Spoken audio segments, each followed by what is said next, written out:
Sebetulnya yang dicari Donald Bebek itu apa?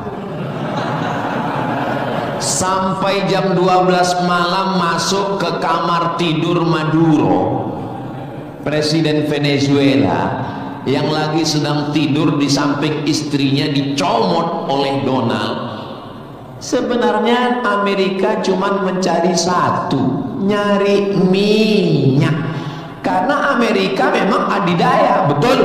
Amerika memang kaya, betul. Tapi Amerika nggak punya minyak, maka dia mesti ngambil Venezuela. Tapi minyak Venezuela ini juga nggak aman, maka dia perlu minyak yang aset paling besar di dunia. Di mana itu? Iran. Itu enaknya ceramah di Unsri ini nyambung. Bagaimana? Saya bilang Iran. Dulu nama presidennya Reza Pahlavi, bisa diatur oleh Amerika, tapi kemudian datanglah pemimpin spiritual namanya Ayatollah Khomeini tahun 79 tahun 80, maka semua perusahaan Eropa, Amerika stop, nggak boleh masuk. Akhirnya dia diembargo selama 46 tahun. Gimana cara dia bisa hidup 46 tahun? Jual minyaknya kemana? Amerika nggak mau beli minyaknya, Eropa juga nggak mau. Kenapa Iran tetap bisa tumbuh? Dia jualnya ke Rusia dan Cina. Ada ilmu khusus yang mengkaji ini. Ilmu apa namanya? Geopolitik. Geo dunia, politik. Jadi politiknya bukan antar pilkada kabupaten, tapi geopolitik dunia. Maka Ayatullah ini mesti digulingkan. Meninggal Ayatullah Ruhollah Khomeini, digantikan penerusnya namanya Ayatollah Ali Khamenei. Khamenei mesti dibunuh karena dialah pemimpin spiritual, maka diserang, akhirnya meninggal. Mereka lupa, Amerika lupa, dia sangka kalau kepalanya dipotong ini mati. Mereka lupa bahwa Iran pernah berperang 8 tahun dengan Irak. Siapa yang membiayai Irak waktu itu menghantam Iran? Amerika. Siapa yang disuruh menghabisi? Saddam Hussein. Saddam bantai. Sebetulnya itu latihan perang. Maka ketika dihajar, menurut Donald Trump 4 hari saja untuk menyelesaikan Iran. Begitu 4 hari tidak selesai, dia ngajak gencatan senjata. Lalu apa jawab Iran? Kau yang memulai, kami yang mengakhiri. Begitu jantannya. Kalau mau ambil minyak Venezuela, tumbangkan Maduro. Kalau mau ambil minyak Irak, tumbangkan Saddam. Kalau mau ambil minyak Libya, tumbangkan Gaddafi. Maka Gaddafi tumbang, Saddam tumbang, Ayatollah tumbang, Maduro tumbang. Kalau mau ambil minyak Indonesia, nggak ada bawa-bawa Islam. Universitas Sriwijaya, tapi isinya sangat Islami. Mahasiswanya belajar di masjid, mahasiswanya dipisah laki-laki dan perempuan, yang laki-laki di depan, yang perempuan di belakang, sehingga yang mahasiswa nggak bisa melirik mahasiswi, dan mahasiswi pun hanya bisa melihat tengkuk mahasiswa. Jadi nggak akan ada istilah pacaran di dalam masjid, di luar kita nggak tahu. Mudah-mudahan Allah menjaga adik-adik semua. Bagi yang sudah daftar dan lulus belajar di Universitas Sriwijaya, ini nikmat yang terbesar. Syukuri dengan ucapan Alhamdulillahirabbil alamin. Dan kita berterima kasih kepada orang yang mengajarkan kita cara bersyukur dengan berselawat untuknya. Allahumma sholli ala sayyidina Muhammad wa ala ali sayyidina Muhammad. Ini kampus luas sekali. Saya tadi dibawa dari sholat Masjid Polda pergi ke parkir helikopter, lalu kemudian saya sebenarnya mau cerita bahwa saya naik heli, itu aja sebenarnya. Ya, kadang orang cerita muter-muter substansinya sulit dipahami. Kenapa kita mesti naik heli? Ini kampusnya Ustadz kalau lewat tol lebih kurang 40 menit dari kota Palembang. Kenapa kampusnya mesti jauh? Ternyata di sini ada 700 hektar kampus yang begitu luas, dan di sini tidak hanya manusia, monyet pun jumpa tadi. Jadi kampus itu idealnya memang begitu. Jangan sampai fakultas pertanian nggak pernah megang tanah, beternak ikan di atas kertas. Fakultas peternakan, fakultas perikanan, tapi nggak pernah megang ikan, hanya presentasi makalah. Begitu lulus kerja jadi teller di bank, nggak nyambung. Maka di sini praktek. Tadi saya diberitahu oleh Bapak Ketua HIPMI, Ustadz Somad, ini tempat praktek pertanian. Masya Allah, negara kita ini, kami dari atas tadi, gemah ripah loh jenawi, tongkat dan batu jadi tanaman, hijau untayan katulistiwa, tapi berasnya impor. Kenapa? Padahal tanah begitu luas. Menunggu sarjana-sarjana pertanian dari Universitas Sriwijaya. Begitu. Kenapa nggak kita tanam? Kalau kita tanam otomatis tanah kita berkah. Kalau sudah dia nanam padi, pasti dia malam berdoa sama Allah, tumbuhkan padiku, berkahkan rezekiku, turunkan hujannya. Kalau sudah ditanam, otomatis ekonomi bangkit, orang akan bekerja, otomatis padi tadi akan dibawa ke kilang padi untuk mengupas kulit padi jadi beras. Berasnya diperdagangkan, diniagakan di pasar-pasar hidup. Tapi tidak semua orang mau. Kenapa? Karena dengan impor ada fee, ada uang masuk, ada kejahatan, membunuh petani, membunuh pedagang, akhirnya orang dininabobokan. Jadi solusinya apa? Solusinya semua mesti berangkat dari kampus. Kampus apa? Kampus Universitas Sriwijaya. Ustadz beberapa kali nih nyebut Universitas Sriwijaya. Dia memang setiap 5 menit sekali disebut. Terus kalau orang belajar di Universitas Sriwijaya ini, Ustadz Somad dapat apa? Saya dapat amal jariah dari alumni-alumni yang membangun Indonesia menuju Indonesia Emas 2045 insya Allah. Universitas Sriwijaya bukan swasta, negeri. Orang berbondong-bondong nasional dari Sabang sampai Papua mau daftar ke sini. Yang sudah lulus, alhamdulillah. Yang belum lulus berusaha, bertawakal, berdoa, insya Allah. Enggak lulus-lulus, innalillah. Sudah lulus, belajar, banggakan orang tua. Gak usah dulu matanya jelalatan, lirik sana lirik sini, nembak cewek gak diterima, cinta ditolak, kapak bertindak. Gak Nggak usah, serius aja belajar.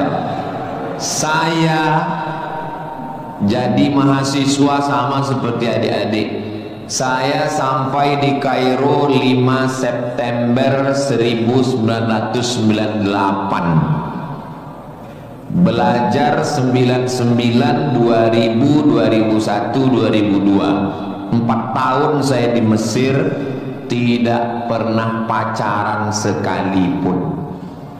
Makanya saya ngomong sekarang ringan. Coba kalau saya dulu playboy cap gayung, susah saya ngomong. Jadi apa yang kita rasakan waktu kuliah dulu, ya kita mah ngomongnya cair aja. Adik-adik jangan pacaran, yang penting kualitas belajar, sibuk menyibukkan pikiran untuk belajar. Terus Ustadz dulu nggak pacaran itu gimana ceritanya? Mahasiswa Indonesia 2.400, yang laki-laki 2.100, yang perempuan 300. Saya termasuk yang tereliminasi, kalah dalam persaingan. Tapi kalau kita kalah dari satu sisi, jangan kalah dari sisi yang lain. Saya alhamdulillah untuk masalah pacaran mungkin saya kalah. Saya bukan petualang, saya kurang suka adventure. Tapi dalam masalah belajar saya serius. Di Al-Azhar tidak pakai sistem SKS, dia pakai sistem paket.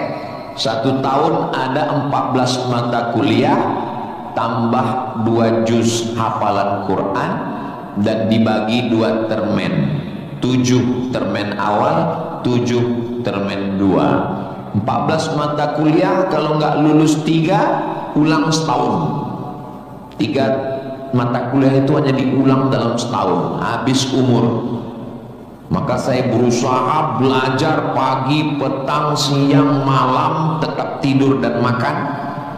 Dan akhirnya saya selesai S1, masuk bulan September. Saya selesai S1 bulan Juli. Saya selesaikan S1 saya 3 tahun 10 bulan. Selesai 3 tahun 10 bulan. Belajarnya bahasa Arab, diktatnya bahasa Arab, dosennya orang Arab. Maka saya kalau ketemu sama mahasiswa, saya tanya, semester berapa? 4 Pak Ustaz. Tapi mukanya kok tua kali. 14 Pak Ustaz. Kok bisa kamu sampai semester 14? Dosennya orang Indonesia, diktatnya bahasa Indonesia, referensinya Indonesia, campur Inggris dikit, makalah bisa campur AI. Kenapa kuliah bisa begitu lama? Apa kuncinya Ustadz, kenapa kuliah bisa cepat? Kuncinya simple aja. Saya kan belajar dulu dapat beasiswa dari Al-Azhar. Al-Azhar itu kalau tidak naik tingkat setahun, beasiswanya potong 50%. Kalau nggak naik 2 tahun, putus. Kalau 3 tahun nggak naik, DO. Kalau sudah DO, tidak dikasih tiket pulang. Siap-siap membuat rakit dari Sungai Nil ke Sungai Siak. Jadi yang membuat saya serius belajar itu adalah karena takut nggak makan dan takut nggak dapat tiket pulang. Jadi saya juga terlalu muluk-muluk. Saya nggak berani juga menasihati adik-adik. Saya belajar serius karena takut kepada Allah. Dulu kita nggak begitu. Ya itu. Makanya kalau ada mahasiswa, Ustaz Somad, ya, tolong saya kasih tips biar supaya serius belajar dan nggak pacaran. Saya bilang, cewek itu mau sama kau karena kau berduit. Kalau kau nggak berduit, nggak ada cewek mau. Kalau ada juga cewek mau, kau nggak berduit, dia tetap mau. 2 kemungkinan. Pertama, memang kau betua. Yang kedua, cewek itu bodoh. Iya, kan bodoh itu, udah jelas laki-laki nggak ada duit, mau juga dia pelet apa yang dia pakai. Dari semester 1 pacaran, semester 2 sampai KKN, bonceng sana bonceng sini, pergi sana pergi sini, pacaran 5 tahun, ditinggal pas lagi sayang-sayangnya. Mohon maaf, kalau ada mahasiswi yang mau pacaran sampai 5 tahun, itu sama seperti iklan roti, dibuka, dijilat, dicelupin, gak dimakan-makan. Kira-kira yang rugi cewek apa cowok?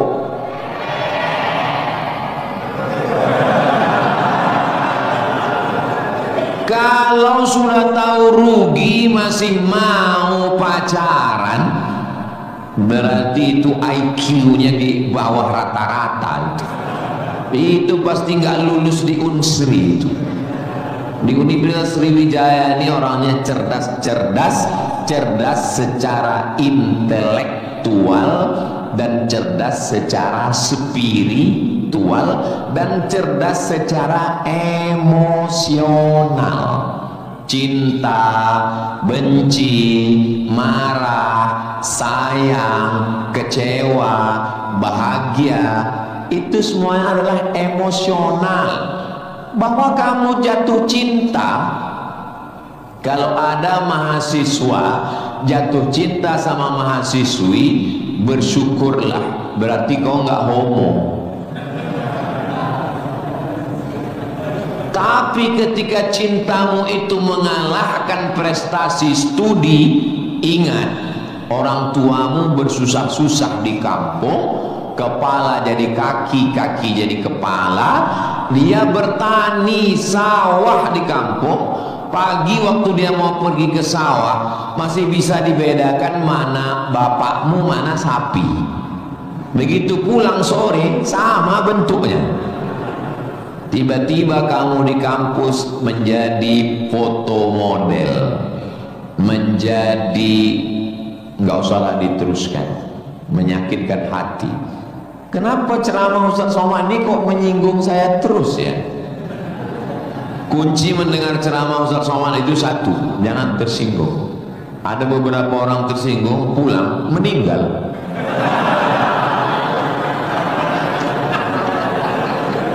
Saudara ini dimuliakan Allah. Belajar ini seperti pakai kacamata kuda. Jadi waktu belajar dulu pakai kacamata kuda, jangan tengok kanan, jangan tengok kiri, fokus ke depan, tentukan arahmu, maka alam semesta akan membantu. Tentukan targetmu, mana last destination, stasiun terakhir yang mau ditarget mana. Setelah itu langkah kakimu, karena kau bertuhan, serahkan pada Allah. Bismillah, tawakkaltu 'ala Allah, la haula wala quwata illa billah. Ustaz dulu cita-citanya apa? Cita-cita saya selesai S1, habis itu saya S2, habis itu saya S3. Setelah saya doktor, saya mau jadi dosen, dan setelah nanti dapat duit, saya mau membahagiakan orang tua. Cita-cita saya nggak banyak, nggak ada cita-cita saya dulu diundang memberikan kuliah umum ke Universitas Sriwijaya, naik helikopter, nggak ada sama sekali, nggak terpikir di kepala saya, nggak ada terlintas. Cita-cita saya simple, singkat aja. Yang penting kuliah S1, S2, S3, habis itu doktor, jadi dosen, pulang ke kampung, ngajar, membahagiakan orang tua. Makanya waktu saya kuliah di Maroko, saya anak pertama, adik saya anak kedua. Kami cuma berdua, adik-beradik, saudara kandung laki-laki dua-duanya. Kata adik saya mau nikah. Saya tunggu kamu pulang selesai S2 di Maroko atau gimana? Saya bilang kau nikah aja duluan, karena aku nggak jelas tanggalnya di kapan. pulang pun aku belum tentu nikah. Aku masih banyak cita-citaku. Aku masih selesai S2, aku mau S3, aku mau jadi dosen, aku dapat uang, bahagiakan. Kau kalau mau nikah, nikahlah duluan. Jangan terhalang karena aku. Alhamdulillah adik saya menikah duluan. Anaknya sekarang sudah gadis, anak perempuan pertama, dan sekarang sudah belajar di Al-Azhar Kairo Mesir. Jadi kita bagi-bagi. Kau bahagiakan dengan ibu punya cucu, dan aku membahagiakan dengan kuliahku. Nah, jadi kalau kita mau kuliah, jangan juga kita halangi adik-adik kita yang mau nikah. Nah, jangan sampai kita mau S2, S3, S teler, S cendol, S doger, S Bandung, sampai yang di bawah ini terhalang, terkendala. Nah, tapi insya Allah adik-adik semua sesuai dengan apa spesialisasi kita. Jangan belajar di tempat yang kita nggak minat, nggak suka, akhirnya kita menderita. Kita udah nggak suka bidang ini, tapi karena terpaksa akhirnya menderita, stres, depresi, mati. Apa yang suka? Ini Pak Ustadz, anak saya ini dari kecil memang saya lihat kemana-mana bawa martil Pak Ustadz. Masuk fakultas hukum, jadi hakim konstitusi. Insya Allah. Nggak lulus Pak Ustadz, jadi tukang. Mohon maaf Pak Tua, jangan tersinggung. Karena masjid ini selesai juga karena ada tukang. Anak saya ini kemana-mana bawa jarum suntik Pak Ustadz, fakultas kedokteran. Nggak lulus, pecandu narkoba. Nah, jadi kemana arah kita? Ustadz Somad dulu, biasanya anak itu dari kecil sudah kelihatan itu bakatnya kemana. Saya tanya sama emak saya, aku mak dulu kecil kemana arahku? Kau dulu, kata emak saya, kalau kusuruh beli gula sama beli minyak ke warung, nggak pulang-pulang. Kenapa? Cerita sama orang di warung itu. Cerita.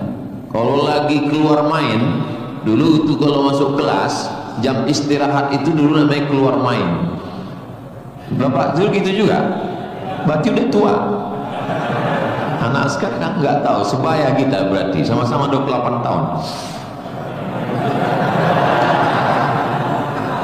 Masalah umur ini kan bukan masalah angka, tapi masalah rasa. Saya terus terang, kalau di tempat lain saya ceramah saya merasa tua, tapi di Unsri ini rasa semester 7 ini sekarang.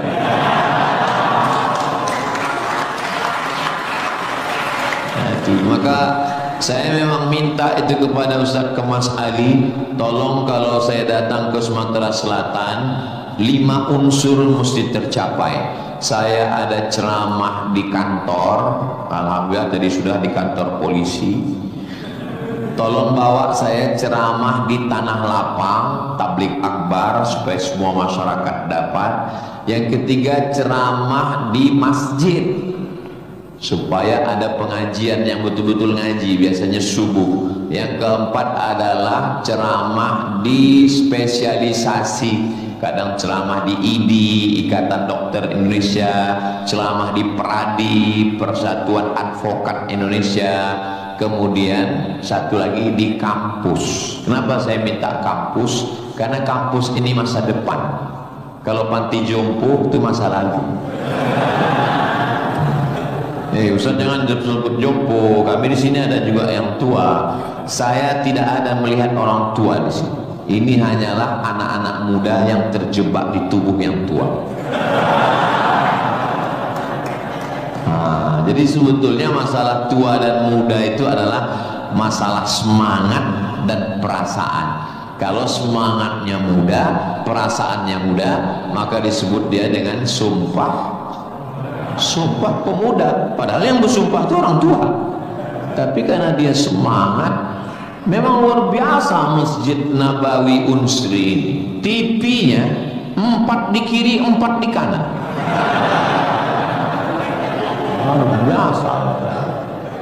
Kadang kita ceramah di beberapa masjid itu kecil aja TV-nya. Ini sampai 4. Ini menunjukkan anggaran untuk kampus Markus ini memang hebat. Itu luar biasa. Jadi kalau ada orang mengatakan bahwa Sumatera Selatan itu bawahnya itu banyak emas, memang datanglah ke Unsri, memang terbukti atapnya pun emas. Nggak salah itu Pak Ketua HIPMI, memang banyak emas yang perlu digali di Sumatera Selatan ini, dan Unsri sudah mewujudkannya di atas. Siapa yang bisa melakukan bukan eksploitasi, tapi menggali potensi yang ada di alam ini? Nah, itu adalah mahasiswa. Inna fi khalqis samawati, dalam penciptaan langit, wal ardi, penciptaan bumi, waqtilafil laili wan nahari, perputaran siang dan malam, la ayat, itu semua adalah ayat-ayat. Apa yang kau tahu tentang ayat? Ayat kursi Pak Ustaz. Apa yang kau tahu tentang ayat? Ayat Al-Quran Pak Ustaz. Apa yang kau tahu tentang ayat? Ayat-ayat cinta Pak Ustaz. Ayat semesta. Inna fi khalqis samawati, penciptaan langit, dipikirkan dengan akal, muncul ayat, namanya ayat kauniyah, ayat semesta, yang dikaji satu fakultas khusus, namanya fakultas astronom, bukan astrologi. Yang perlu dipelajari itu astronomi, bukan astrologi. Kalau yang astrologi itu, Anda lahir bulan April, bintang Anda Taurus, jangan jatuh cinta dengan Pisces, karena kalau ikan jatuh cinta dengan kambing, nanti tinggalnya di mana? Buang-buang waktu aja itu, nggak usah dikaji. Tapi ketika berpikir tentang astronomi, tentang ilmu langit, maka umat Islam sudah lama mengkaji itu yang disebut dengan ilmu falak. Ilmu falak itu yang dipakai oleh Badan Lembaga Hisab dan Ruqyah. Hisab artinya perhitungan, menghitung bagaimana tingginya matahari, bulan di atas ufuk. Kenapa terjadi persimpangan antara NU dengan Muhammadiyah tentang penetapan 1 Ramadan dan 1 Syawal? Itu berawal dari titik astronomi. Karena menurut Muhammadiyah, kalau sudah nampak 1 hilal, walaupun dia tingginya 0,5 derajat atau 1 derajat, maka itu sudah dianggap sebagai hilal. Tapi menurut NU, Perti, Persis, Al-Wasliyah, Nahdlatul Ulama, maka mereka mensyaratkan sesuai syarat Mabim, Malaysia, Brunei, Indonesia, Singapura, mensyaratkan mesti 3 derajat. 3 derajat baru dianggap sebagai hilal. Kalau 1 belum dianggap sebagai hilal. Kata Muhammadiyah 1 pun hilal, kata NU 3 baru hilal. Akhirnya datang wakil presiden Indonesia, namanya Bapak Yusuf Kala. Pak JK duduk dengan NU dan Muhammadiyah. Kata Pak JK, gimana kalau NU turunkan 1, Muhammadiyah naikkan 1? Karena beliau kan pengusaha, bisnismen, biar supaya ketemu titik temu. Ya nggak ketemu, karena ini metodologinya berbeda. Akhirnya karena nggak ketemu, itulah terjadi 2 perbedaan. Maka umat Islam di Indonesia, dia saling menjaga perasaan masing-masing. Akhirnya masing-masing mengamalkan yang 1 dengan 1 derajatnya dengan 0,2-nya yang satu, dan nanti akan terulang lagi pada tanggal 20, pada tanggal 19 hari Kamis 19 Maret itu nanti satu Indonesia akan mengeluarkan teropong untuk melihat astronomi, apakah nampak anak bulan atau tidak. Di Riau itu teropongnya dibeli dulu harganya 50 juta, sejak dibeli sampai sekarang nggak pernah nampak hilal. Ustaz kok tahu? Teman saya kebetulan salah satu yang bekerja di situ, dia pernah posting gambar dengan teropong. Saya tanya, apa yang nampak? Dibilangnya gaji 13 katanya.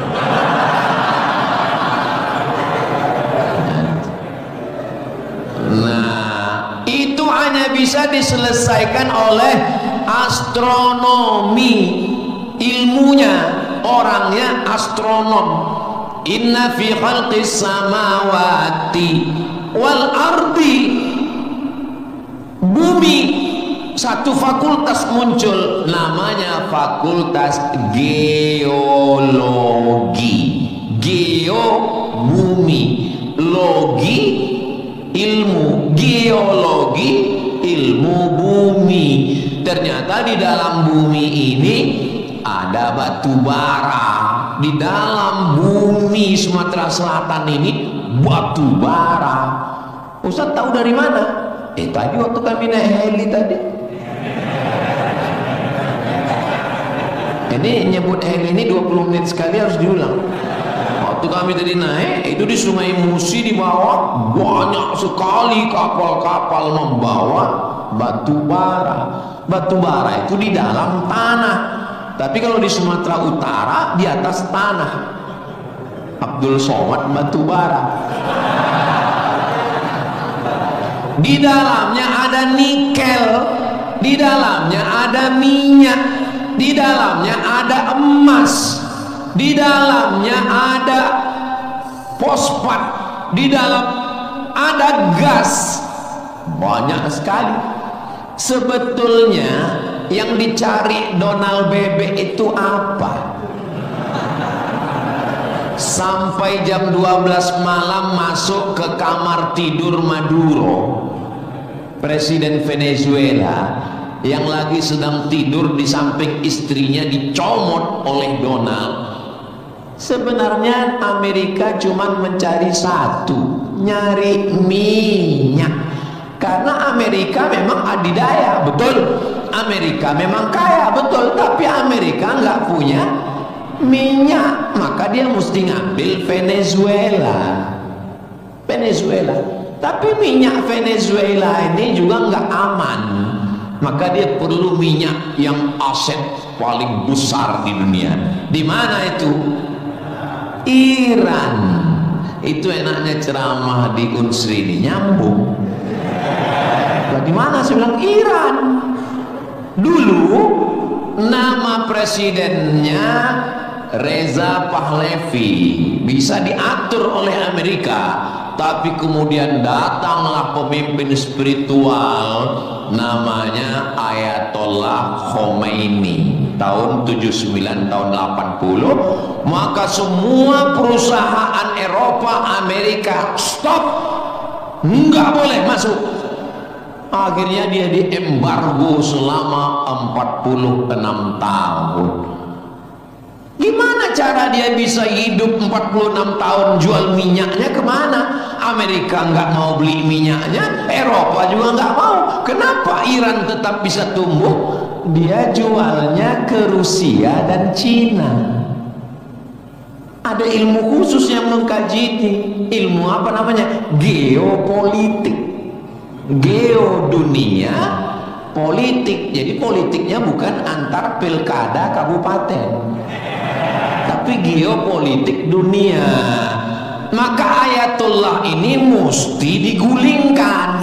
Meninggal Ayatullah Ruhollah Khomeini, digantikan penerusnya namanya Ayatollah Ali Khamenei. Khamenei mesti dibunuh. karena dialah pemimpin spiritual, maka diserang, akhirnya meninggal. Mereka lupa, Amerika lupa, dia sangka kalau kepalanya dipotong ini mati. Mereka lupa bahwa Iran pernah berperang 8 tahun dengan Irak. Siapa yang membiayai Irak waktu itu menghantam Iran? Amerika. Siapa yang disuruh menghabisi? Saddam Hussein. Saddam bantai. Sebetulnya itu latihan perang. Maka ketika dihajar, menurut Donald Trump 4 hari saja untuk menyelesaikan Iran. Begitu 4 hari tidak selesai, dia ngajak gencatan senjata. Lalu apa jawab Iran? Kau yang memulai, kami yang mengakhiri. Begitu jantannya. Kalau mau ambil minyak Venezuela, tumbangkan Maduro. Kalau mau ambil minyak Irak, tumbangkan Saddam. Kalau mau ambil minyak Libya, tumbangkan Gaddafi. Maka Gaddafi tumbang, Saddam tumbang, Ayatollah tumbang, Maduro tumbang. Kalau mau ambil minyak Indonesia,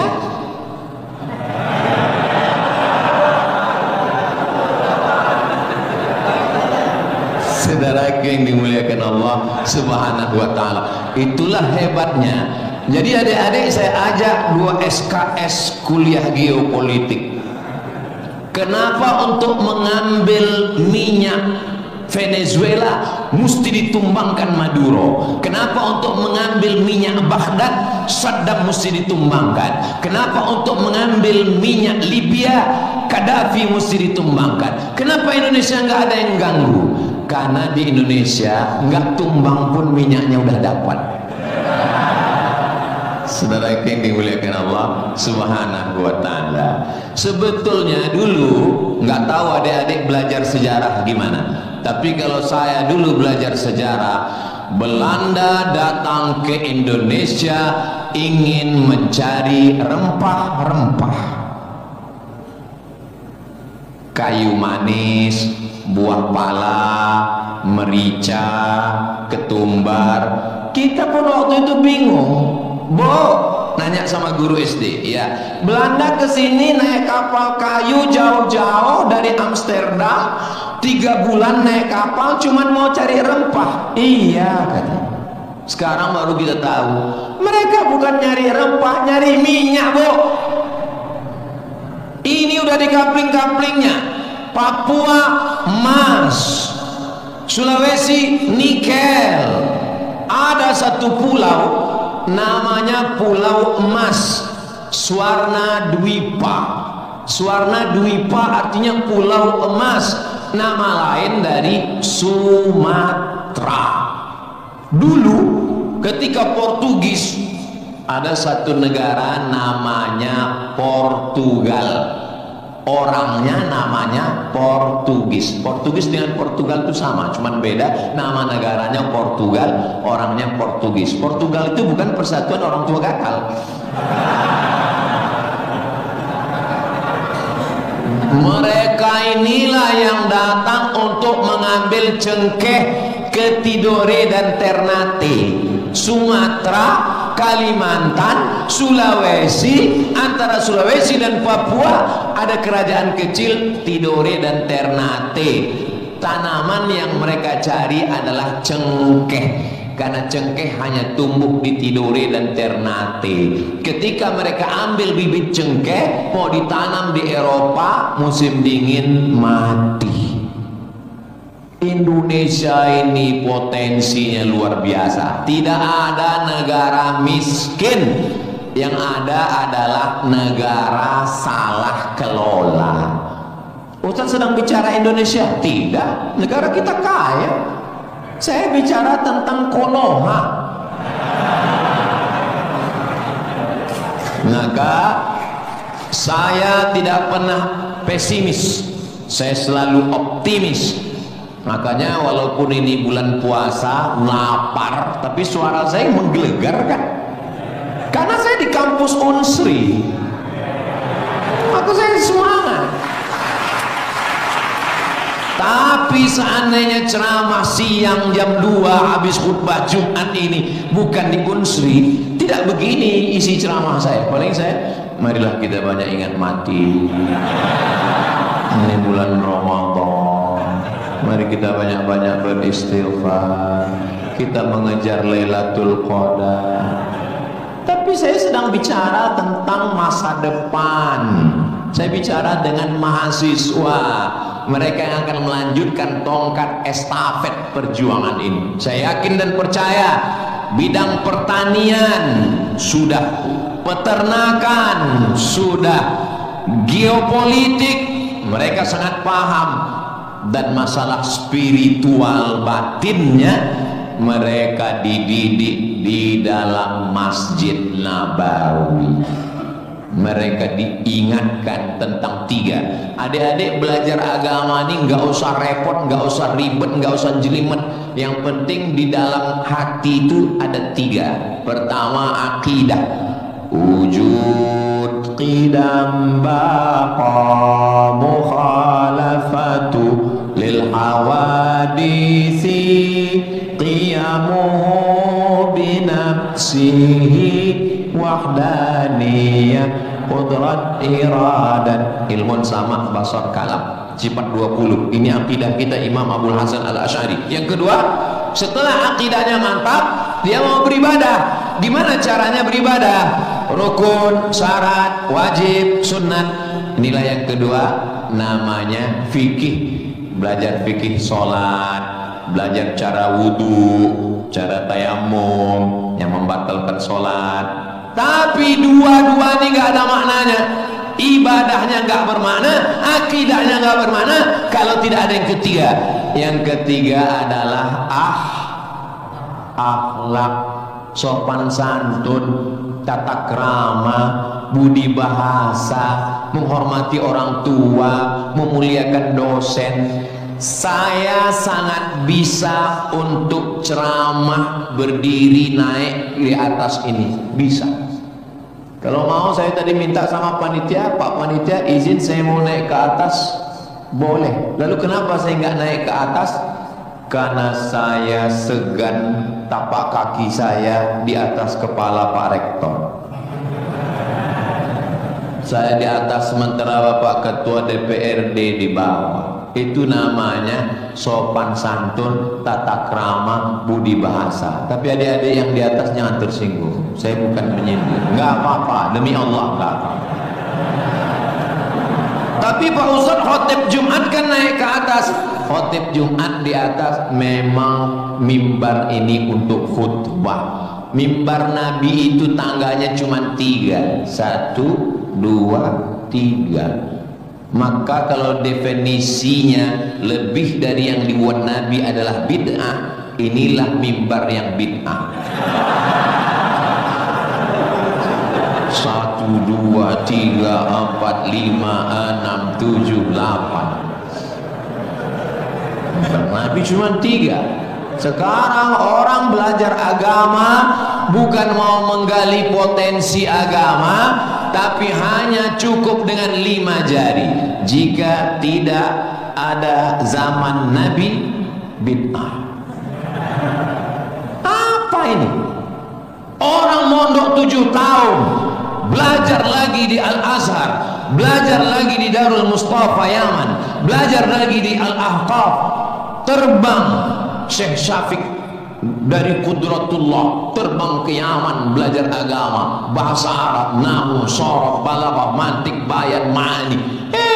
Ada orang ngaji cuma 5. Kalau tidak dibuat Nabi, bid'ah. Hari pertama ngaji online, hari kedua mulai membid'ahkan orang lain. Ini pemiskinan ilmu. Dan orang-orang beginilah yang mau diadu domba. Jangan mau diadu domba, karena kita bukan domba. Maka siapa yang mau diadu domba, nanti disembelih waktu Idul. Saudara yang dimuliakan Allah Subhanahu wa taala, Jadi belajar agama itu penting.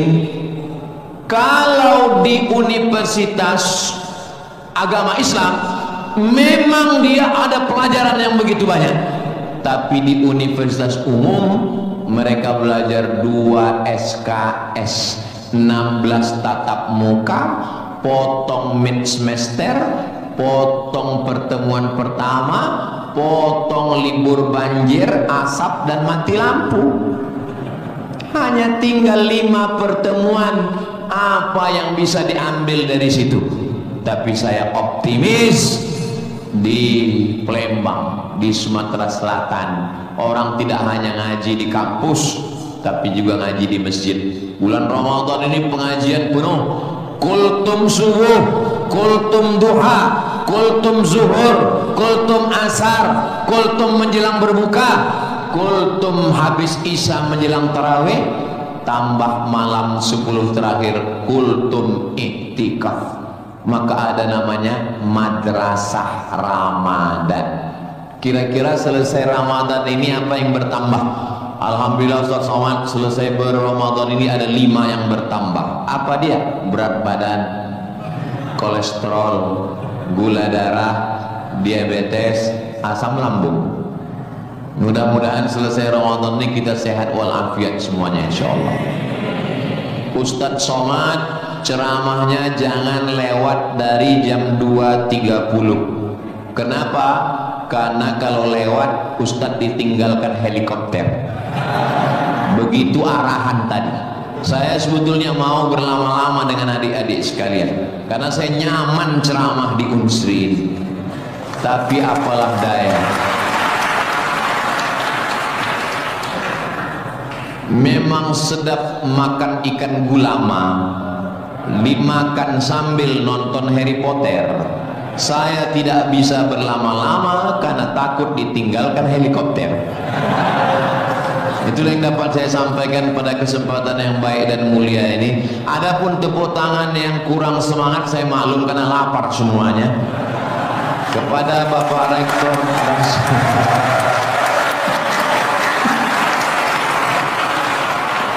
maukah Bapak Ibu memaafkan kesilapan dan kehilapan saya? Di akhir majelis saya tutup dengan satu pantun penutup. Menangkap puyuh di Bukit Selasih. Thank you dan terima kasih. Assalamualaikum warahmatullahi wabarakatuh. Tadi dipesankan Ustaz langsung baca doa. Allahumma ja'al hadhil jami'ata jami'atan mubarakatan fiha. Ya Allah, jadikanlah Universitas Sriwijaya universitas yang penuh dengan keberkahan. Allahumma jazi asatidatina, berikanlah balasan terbaik kepada Bapak Rektor, Wakil Rektor, Dekan, Wakil Dekan, Ketua Jurusan, dosen-dosen kami ya Allah. Sahih ajsadahum, sehatkan badannya, qawi imanahum, kuatkan imannya, wajzi hasanatihim, berikan balasan terbaik untuk guru-guru kami ya Allah. Allahumma hafaz abna'ana wa banatina, adik-adik mahasiswa-mahasiswi kami, jaga hati badan mereka dari fitnah akhir zaman ini ya Allah. Allahumma ja'al hadzal balada baladan amina, jadikanlah Sumatera Selatan Indonesia baldatun thayyibatun wa rabbun ghafur. Allahumma dafa'na al-ghala wal waba wal fahsya wal riba waz zina. Selamat. Subhanallah walhamdulillah, la ilaha illallah.